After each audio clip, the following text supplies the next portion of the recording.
Good afternoon, everybody. We're just going to give it a minute here and let people join into the webinar before we get started.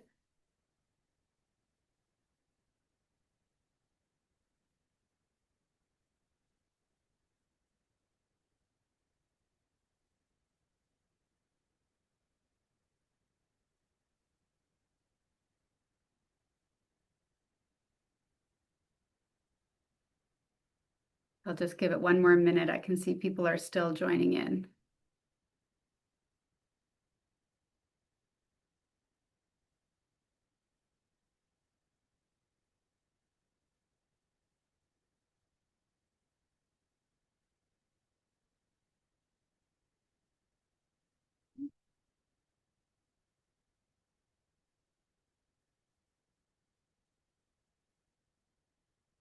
Okay, I think we'll get started.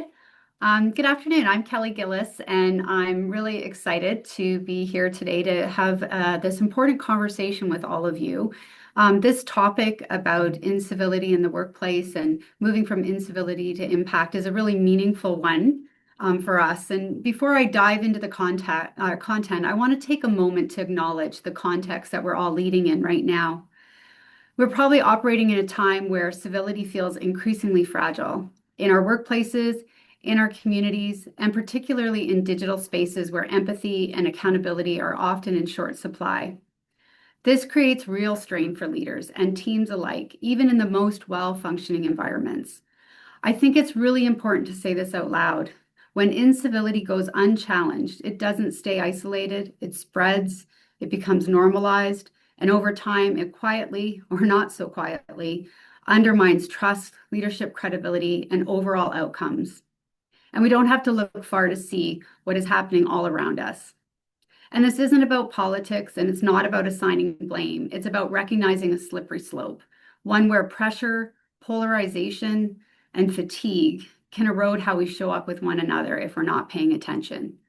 What's critical and at the same time hopeful is that leadership has far more influence than we sometimes realize.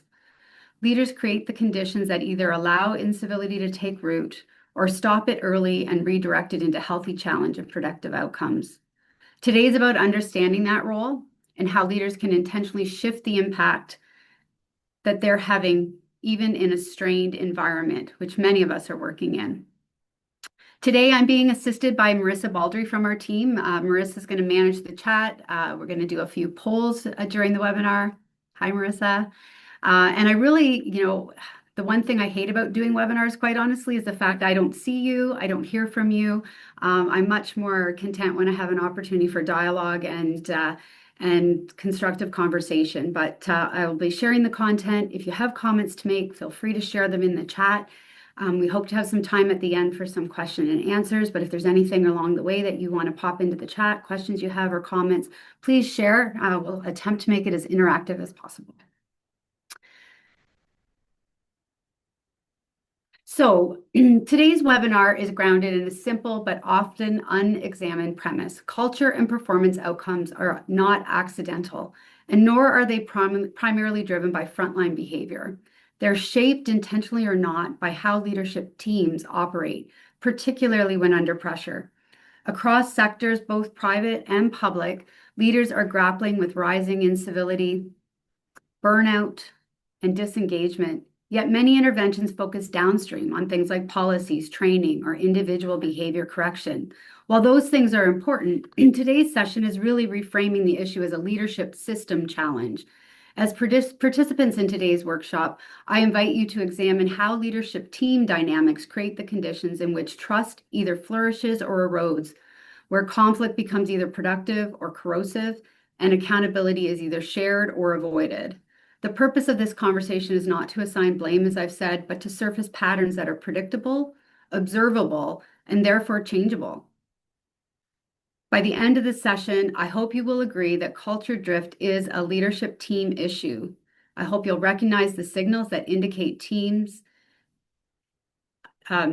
teams are contributing to that risk and understand the leverage points that are available to you.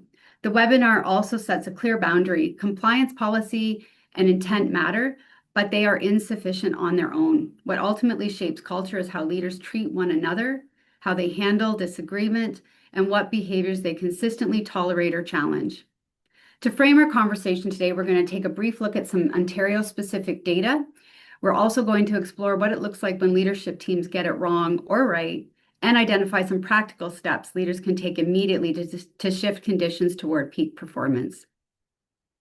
So as I said, we like to hear from our participants when we're conducting webinars. So before we go there, we want to hear from you what you're experiencing in your organizations and within your teams. Many of you are going to be able to answer this question from your vantage point as a member of your leadership team. But for those of you who are not members of your leadership team, please share what you're observing or sensing within your organizational context. So the question we have for you, where does your leadership team experience the greatest strain right now?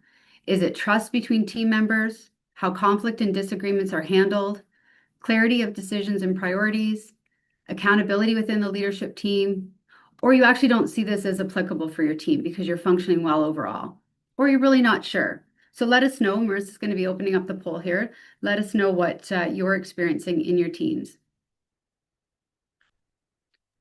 Still got some answers coming in, so I'll just leave it open for another couple seconds here. Thanks, Marissa.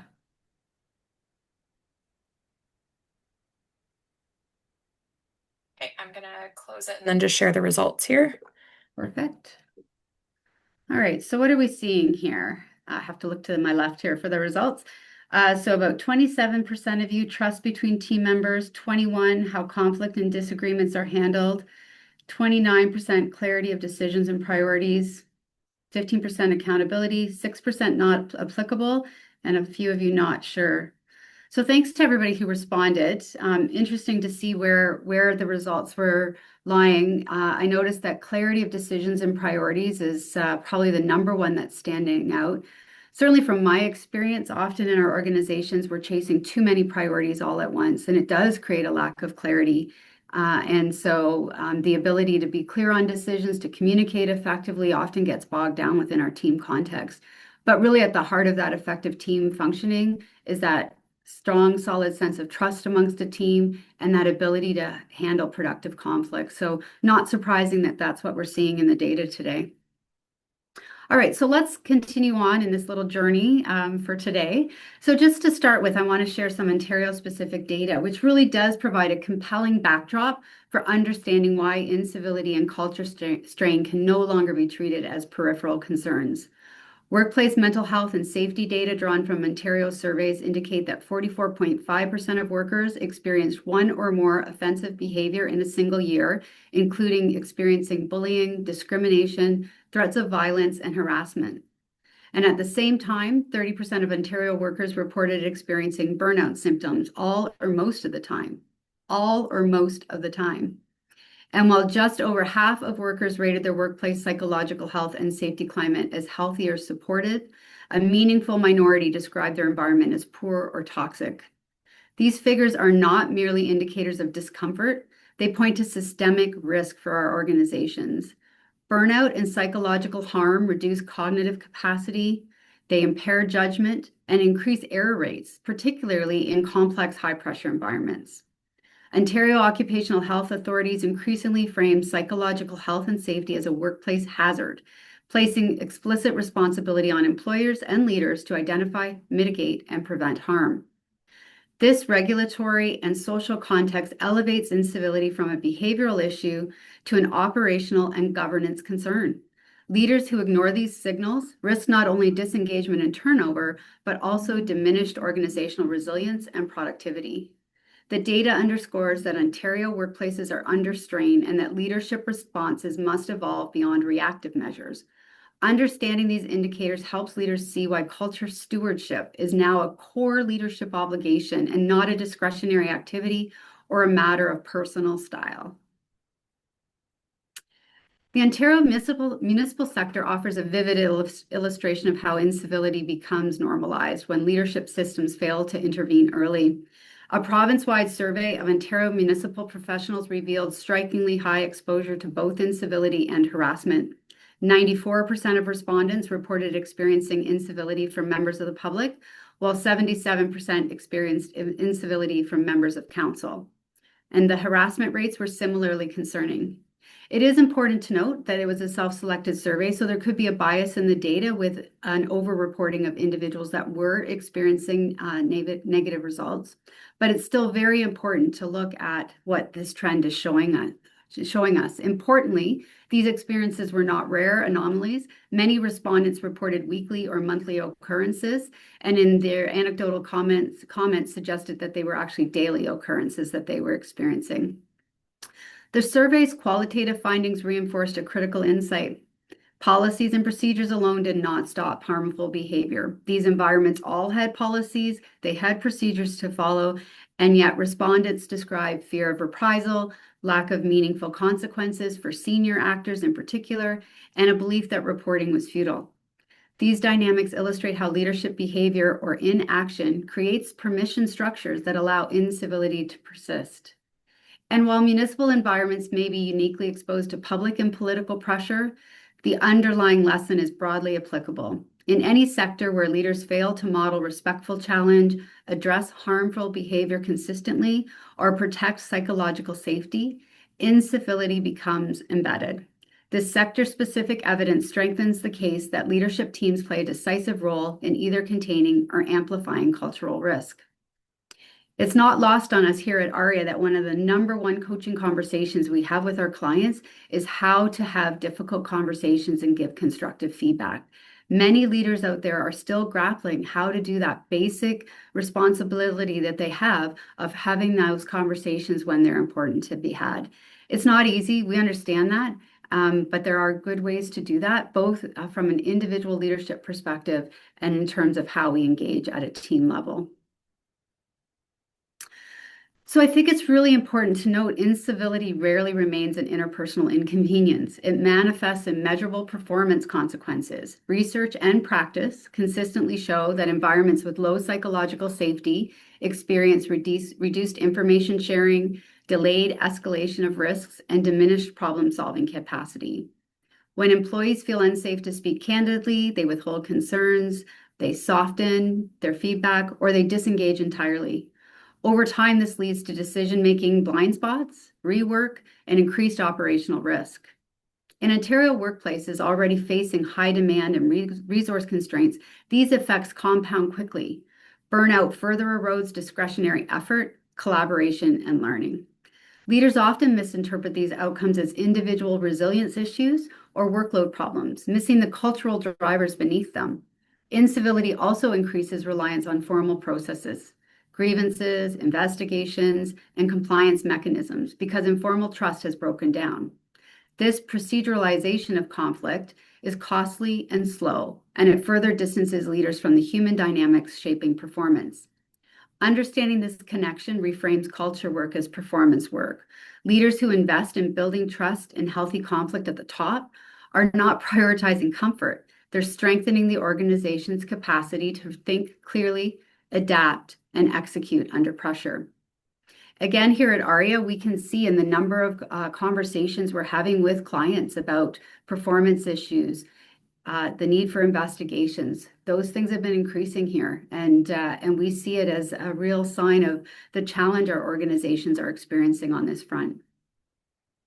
Culture does not begin with frontline behavior, even though it often manifests there. It begins with the leadership team. Incivility and culture drift most often starts with what leaders model, what they tolerate, and how they treat one another and others when pressure rises. And while employers have clear responsibility to address workplace harassment through policy, programs, and investigation processes, these processes on their own do not create positive and productive cultures. The leadership team is what is the culture engine. They're not just the tone setter. Leadership teams establish what is safe to say, how disagreement is handled, and which behaviors carry real consequences. Through daily interactions, our meetings, the decisions we make, and informal conversations, leaders send powerful signals about what is valued and what will be ignored in their workplace. These signals are amplified because leadership teams are highly visible reference points. You're always being watched. The rest of the organization is looking to how you show up on a day-to-day basis. And when leaders avoid difficult conversations or personalized conflict or tolerate incivility from high performers, those patterns cascade downward. Conversely, when leaders model respectful challenge, address issues early, and repair missteps, they create permission for others to do the same. This dynamic explains why culture initiatives that bypass the leadership team often fail. And we've seen them. Organizations, an HR lead, somebody is really intent on improving the culture inside the organization and sets out to train and facilitate and drive a positive outcome.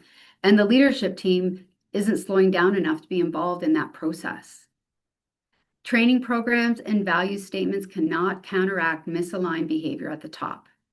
Recognizing leadership teams, as I said, is that culture engine shifts the responsibility from abstract concepts to concrete practices. It also empowers leaders. By changing how they work together, they can change the culture they oversee. This insight sets the stage for examining the specific patterns that emerge when leadership teams get it wrong.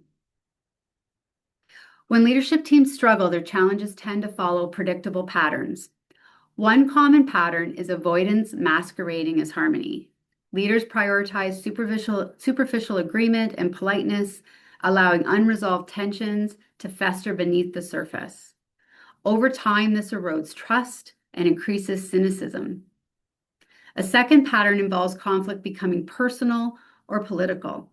Instead of debating ideas, leaders defend territory, attribute negative intent, recruit others to their way of thinking, and engage in behind-the-scenes maneuvering. Decision quality suffers as psychological safety declines. And a third pattern is the absence of mutual accountability. Leaders hesitate to challenge peers, especially high performers or powerful colleagues, creating inconsistent standards and less than optimal decision-making. The inconsistencies signal that results matter more than behavior and often undermine stated organizational values. These patterns often intensify under pressure when time constraints and external scrutiny increase reactivity. Importantly, they are rarely the product of malice or a lack of competence on the part of leadership. They emerge from unexplored assumptions, unexamined norms, and coping strategies. After all, leaders are human too. Naming these patterns allows leadership teams to recognize their own dynamics without defensiveness and opens the door to intentional change. So we have another poll. Which patterns show up most often when your leadership team is under pressure? So we'll let Marissa open that up and see what people have to say.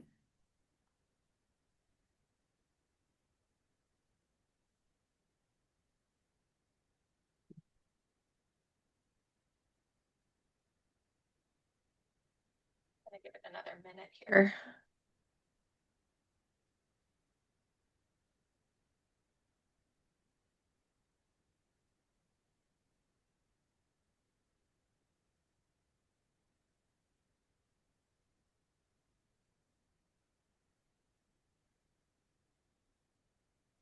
I'll end it there, Kelly, and then share the results.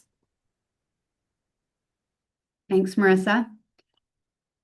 Number one, avoiding hard conversations to preserve harmony, right? Having those difficult conversations, we all still struggle with it.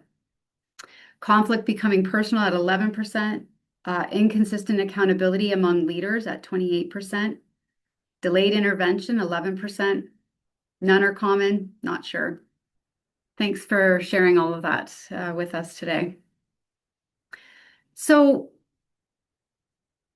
leadership team dysfunction becomes visible through everyday behaviors. So even for those of you who aren't on a leadership team, you're able to answer these questions because you see the functioning, you see the behaviors from the team at the top.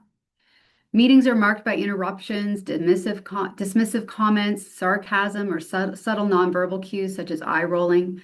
Real disagreements are deferred to private conversations, the meeting after the meeting, leaving meetings performative rather than productive. Leaders vent frustrations about peers to their teams, inadvertently creating factions and eroding alignment. Perhaps most damaging, leaders delay addressing minor incivilities, hoping the issues will resolve themselves. And you know what they say, hope is not a strategy.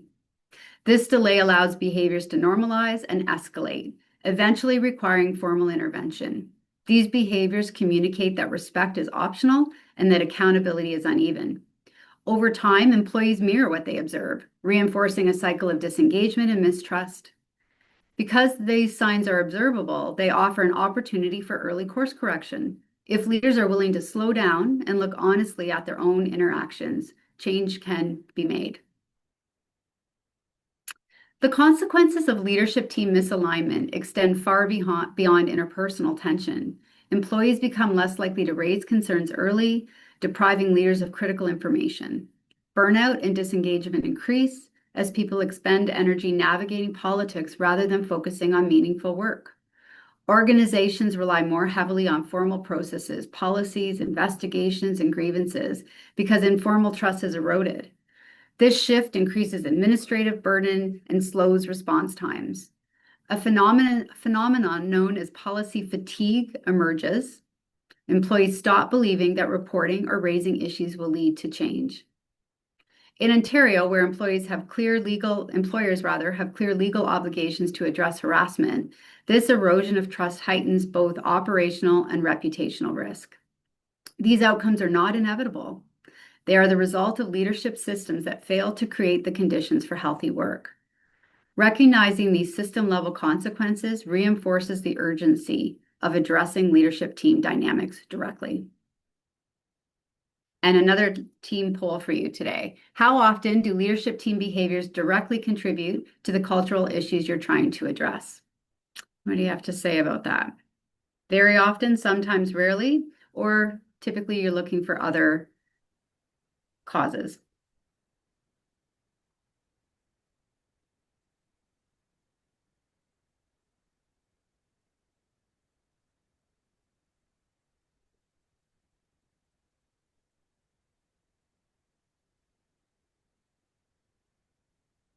Still got some answers trickling in here.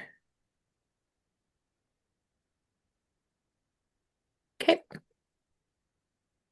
Okay, I'm just going to share those results. All right, thanks, Marissa. 35% of you said very often, 52% sometimes, only 7 said rarely, and 7% said looking elsewhere. So there's something to take action on here. So Ontario's Occupational Health and Safety Act clearly outlines employer duties related to workplace harassment, including the requirement for policies, programs, and appropriate investigations. Compliance with these requirements is essential, but it represents the minimum standard. Culture is created through the daily leadership behavior, not through documents alone. Ontario sector data demonstrates that even when policies exist, incivility persists if leaders fail to intervene consistently or are perceived as exempt from standards. This gap between policy and practice undermines credibility and increases risk. Leaders must therefore view compliance as the floor, not the ceiling. Effective culture stewardship requires leaders to translate policy into lived experience by modeling expectations, addressing behavior early, and reinforcing norms through action. Understanding this distinction helps leaders move beyond checkbox approaches toward meaningful prevention. The good news is that high-functioning leadership teams will create markedly different conditions. Trust is built through consistency, candor, and the willingness to repair missteps. Conflict is reframed as a tool for better decision-making rather than a threat to relationships. And leaders challenge ideas directly while maintaining respect for people. Clarity is prioritized, decisions are explicit, ownership is clear, and expectations are aligned. Accountability is mutual and timely, with peers holding one another to shared standards. These teams recognize that psychological safety does not mean comfort. It means confidence that disagreement will not result in harm.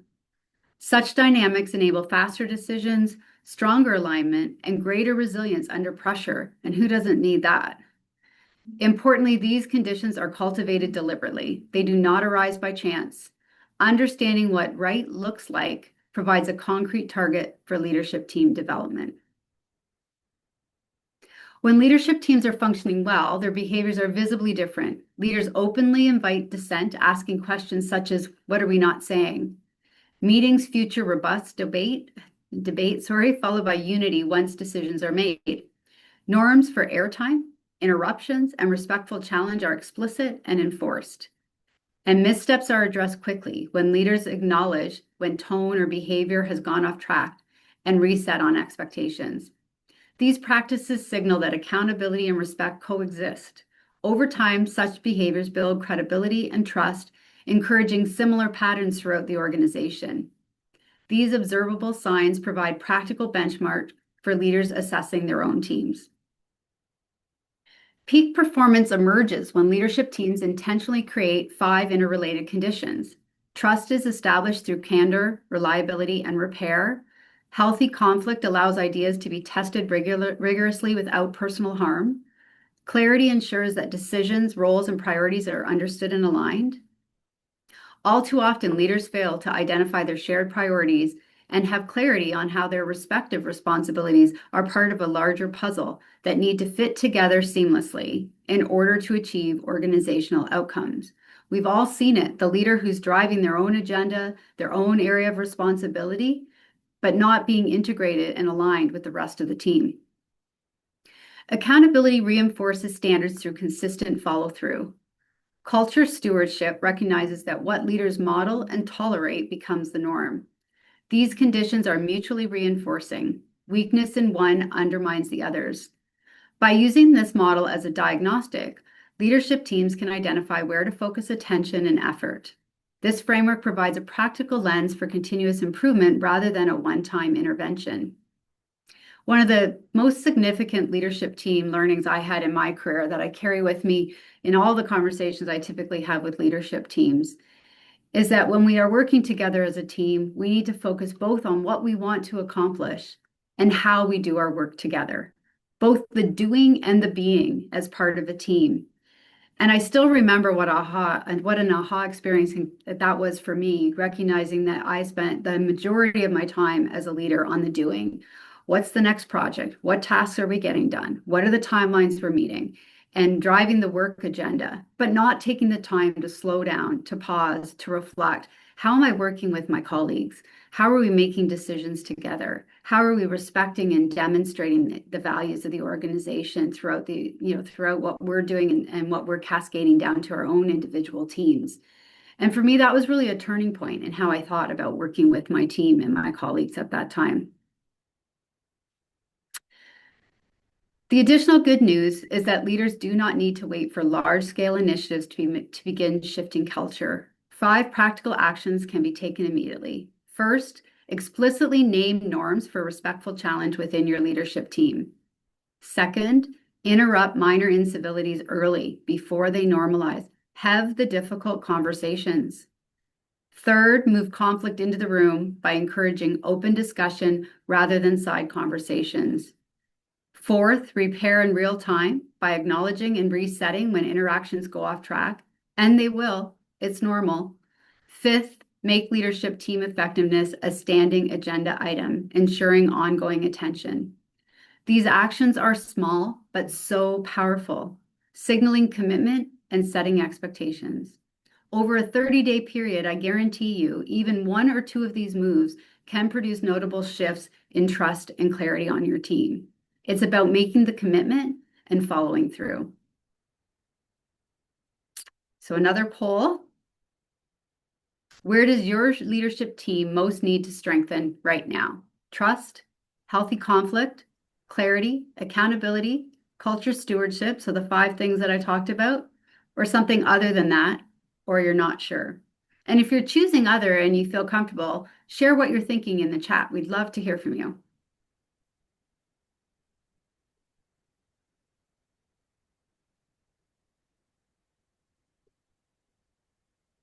A couple more answers coming in here. Okay.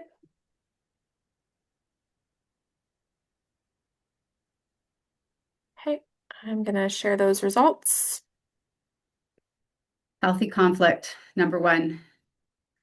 Trust and clarity, accountability, all tied at number two. Oh, sorry, culture stewardship was number two.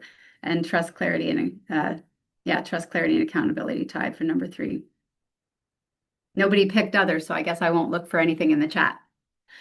Reflection is a critical component of leadership development. It's important for leaders to consider where their team most needs strengthening. This brief self-check encourages honest assessment without judgment. This is not about judgment. It's not about blame. It reinforces the idea that leadership team effectiveness is dynamic and context dependent. By surfacing the priorities, teams can focus their efforts strategically rather than attempting to address everything at once. Sometimes we really do have to go slower to be able to go faster. And I think this is one of those times where slowing down to see what's not working well and making intentional steps to make improvement on your team can really help you and your organization to function better. While insight gained through reflection is valuable, sustained change does require consistency and structure. Leadership team dynamics are leading indicators of culture and performance, but they are also complex and emotionally charged. A structured pathway provides language, process, and discipline to support candid dialogue, shared accountability, and clear decision making. Through a structured and consistent approach, teams move from avoidance to productive conflict, from ambiguity to alignment, and from fatigue to focus. Structure helps leaders practice new behaviors consistently, reinforcing cultural shifts over time. This understanding positions structured leadership development as an investment in organizational resilience rather than a discretionary enhancement. It's critical that the person at the top takes the time to work with their team, to focus on these opportunities, to create the consistency, to provide the structure and the support in order for teams to excel. Somebody who was joining the webinar today reached out to me sharing that they had an intention to share the recording of the webinar with their team and to engage in a constructive dialogue about their team functioning. And so we decided to create some participant resources that can hopefully help teams that are interested in embarking on a journey like this. So after the webinar today, all participants will be receiving a guide. We've called it From Incivility to Impact, the leadership team lens.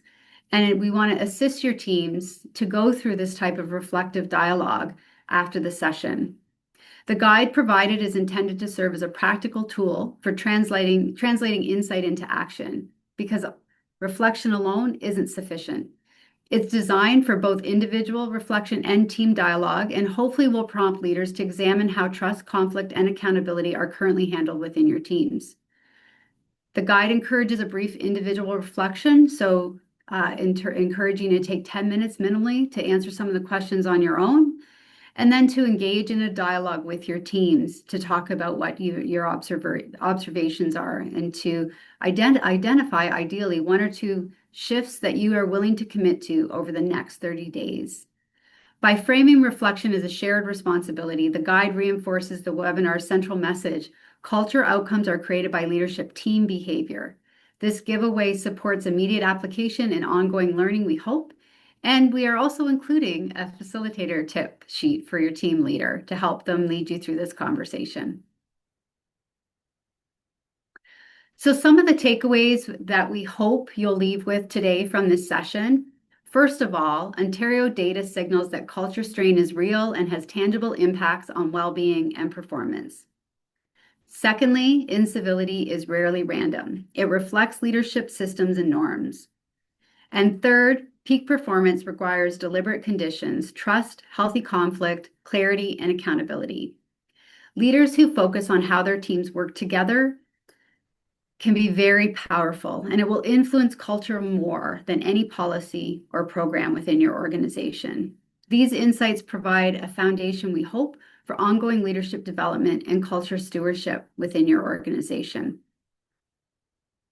So I'm hoping we can engage in a bit of a dialogue. Would love to hear some questions from participants before we wrap up.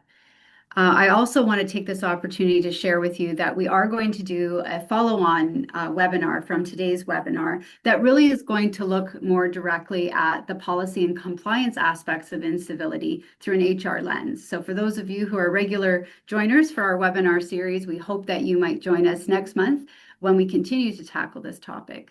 But for today, I'd really love to hear from those of you that are participating. What are your reactions to the content that I've shared? So, feel free to put some comments in the chat. What questions do you have? What experiences, are important to you to share today?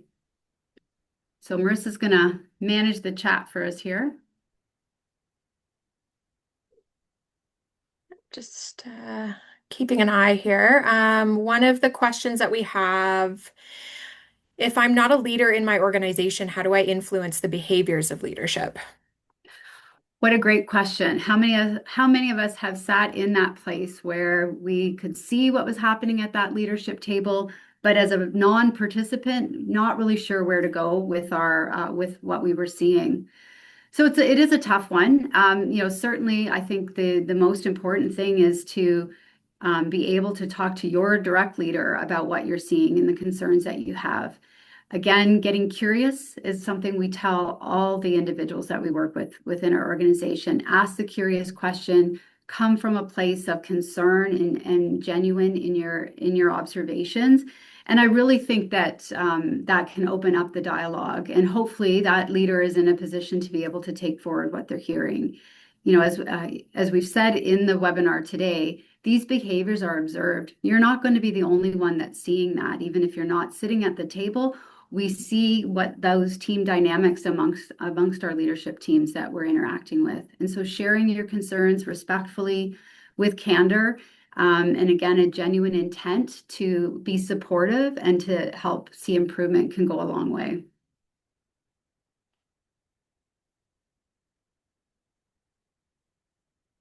Any other questions or comments? Just while we're waiting to see if anyone else has some questions to ask, I just want to share some of the work that we've been doing at REM and one of the observations I've really taken away through that process. And often leaders, again, I said leaders are human too, and we see leaders that are struggling in their role. They are a part of a dynamic and they're struggling to shift it themselves. And so that time to step back, to do that individual and team reflection, as we always say, the only thing you can really control is yourself. So how are you contributing to that dynamic becomes really important. And we see it time and again where people are making assumptions.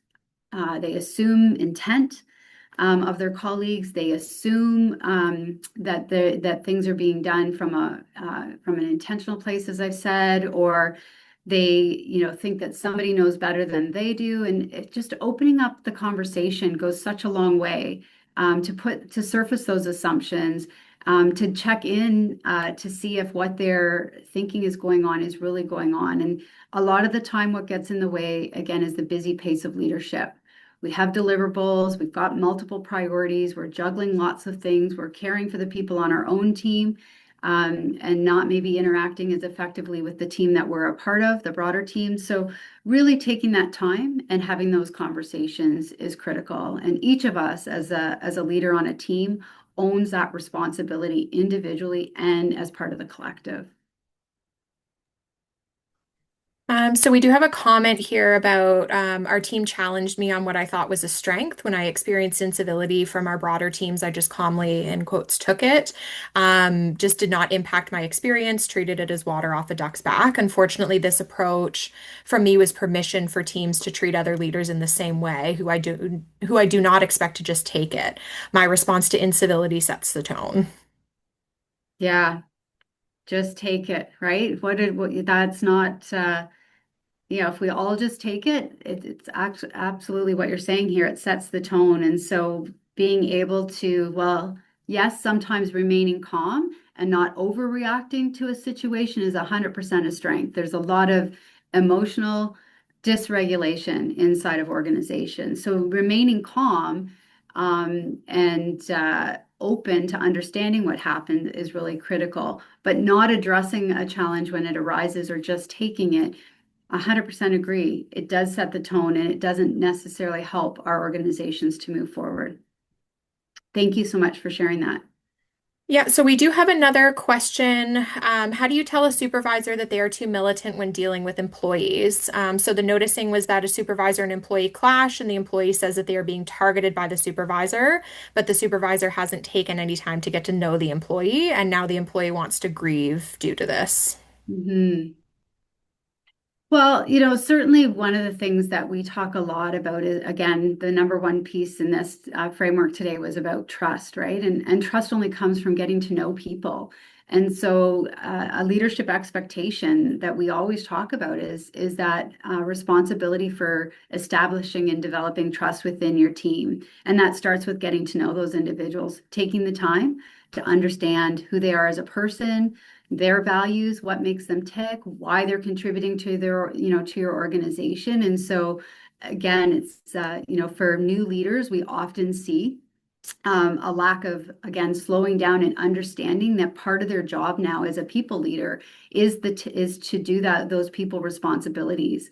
Many first-time supervisors get put into roles because of their technical capability and don't appreciate the shift that's now required in a supervisory role or a leadership role. And so, helping to share that information again in a respectful way around expectations, providing supports and training if that's what's needed for the leaders to understand how they shift from a direct contributor into a supervisory or leadership role. Those are certainly important things and considerations within inside your organization. And again, it's about having a difficult conversation and how do we start that? We always say here at ARIA, I don't think we coined it, clear as kind. We want to be clear with individuals so they understand what you're seeing. And again, in a curious way, I'm noticing you're not spending much time getting to know your employee. Have you thought about spending some time getting to know them better so you can build a foundation of trust? I can help you with some resources, that type of conversation, just depending where you're sitting in the organization. We did have another question. When there is an unaddressed conflict in a senior management team, when is it best to raise the issue within the group and when to raise individually outside the team meeting? Yeah, I think that's a great question as well. And I think it does depend on the context always. If there's an issue between two team members, my practice would always be to have, first have that individual conversation. If it's certainly a situation that's impacting the entire team, then bringing it back to the team. And certainly not blindsiding a team by throwing it on at the end of a meeting. Hey, I want to talk about this situation, but going through the appropriate steps to raise the issue, maybe individually, bring it back to the team, ensure that there's sufficient time to have a conversation. We also, in some of our programs, we like to use assessments to get to understand team members and their tendencies and preferences. And, always being respectful that some people need more time to process. Our introverts out there like to have lead time, prep time before they enter into a difficult conversation. So just being mindful about the different styles and preferences on your team is really important as well when you're wanting to have a difficult conversation. Springing it on somebody when they haven't had time to reflect and do their own preparatory work can add to the challenge. So thinking that through is a critical part of it as well. We have another question that says asking tough questions and having the difficult conversations is so critical. As a business owner, I would appreciate our team receiving some guidance for our team on how to receive and participate in these as well. I understand the need to deliver it in a specific manner and feel like our team can often take challenges as personal. Does that make sense? Yeah, certainly it does make sense. We all have to learn how to receive feedback well. And there is that natural inclination for, we talk about red brain, blue brain. That fear response kicks in, the fight or flight response can kick in when receiving, even if it's delivered in the best way possible. And so for a leader to be aware of those reactions, but also doing that same kind of training with team members around how they manage their own emotions and how they contribute. At ARIA, we do some of that when we're implementing performance development systems with organizations. We often have training for leaders, but then training that's geared to team members as well, so that they are taking the leadership in driving their own performance. And understand their responsibilities as an employee in that process, and also that they get to do some self-reflection on their own reactions and how they can best contribute to those productive conversations. So it 100% makes sense. Yes, there's an onus on leadership, but also to equipping our employees with the understanding and skills to be able to function well inside your organization. Okay. And then the last question that I'm seeing here is that I have found it is very difficult to change an embedded culture, even when new leaders come, if the majority of the team grew up in the culture and see it as normal. What are your thoughts on how to implement this change? Yeah, 100% can see that challenge. I think it is first about getting that awareness that there is a need for change. Certainly there's a lot of, I'll say, traditional practices inside of organization and that are really hard to start to shift. But again, having, just the kind of awareness that a session like today hopefully generates around the importance of doing this kind of work. It's not a soft skill anymore. It's not about, again, as I said, it's not about comfort. It's not woke. It's not about making people feel better. All the terms that get thrown around. It's a performance opportunity to really look at how we are setting the tone at the top. And so really having, giving sort of the facts and the information around that can be really helpful and getting some buy-in for the team to enter into a structured process. As I tried to share at the end, without some consistency and structure to this journey, even with the best of intentions, it falls by the wayside. And so someone really has to be, I'll say, the sponsor of an initiative like that, who's ensuring that the team's staying on track and that the focus is happening, as I said. And again, I loved it when it was brought to my attention, the doing and the being as a team. We have to carve out that time for the being conversations. How do we show up together? How are we, setting the tone, living our values?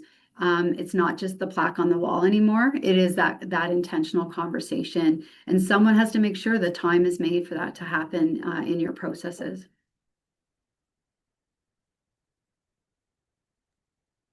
I don't think I see anything else here in terms of questions, just a couple of just comments.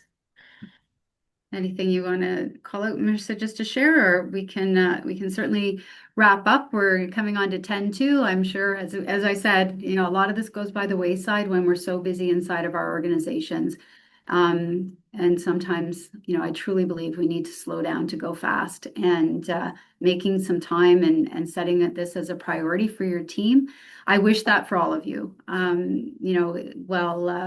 As a HR consulting organization and talent management organization, we appreciate the opportunity we have to work with very different, organizations here in our geography, and we see some of these challenges. And what we truly believe here at ARIA is everybody does have a great place to work.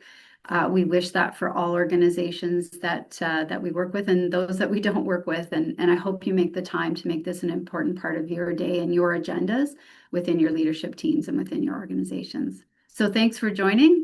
The best part for me was the end part here where we had some interaction. And so don't hesitate ever to reach out. I look forward to speaking with each of you over time. As I said, we will be sending out the resources that we talked about today. The recording will go out even for those that weren't able to join us today if they registered. We do that with all of our webinars, so it's always worth registering, even if you're interested in a topic, even if you know you're not going to be able to attend, because that way you'll be guaranteed to get the recording and any takeaways that we're sharing from the day. So thanks again for joining me today, and I wish you all well and enjoy the rest of your week. Bye for now.